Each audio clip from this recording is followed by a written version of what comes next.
Sa bidyong ito ay magdadagdag tayo ng aquatic plants.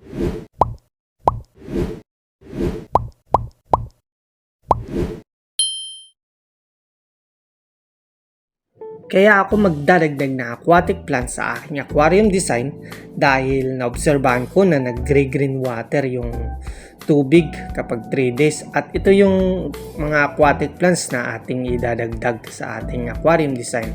Meron tayong sunset.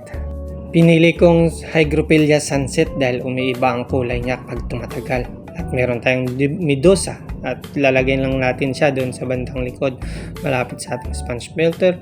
At meron tayong Pugistomus na octopus doon din sa bandang likod.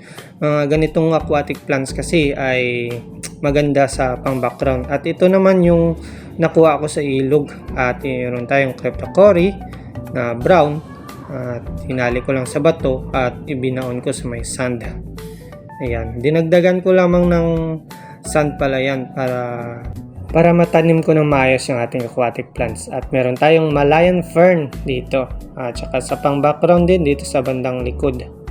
At nilagyan ko din dito sa mga bato, sa harap ng bato, sa baba. At meron tayong Lotus dito na kulay red. Ang ganda, napakaganda ng aquatic plants ito, pero medyo pricey siya mga kamuns. Kaya in-spray ko na at dadagdagan na natin ng tubig.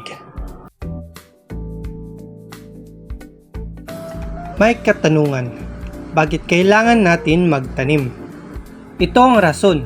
Ang pagtatanim ay napakahalaga sa ating buhay at sa ating mundo.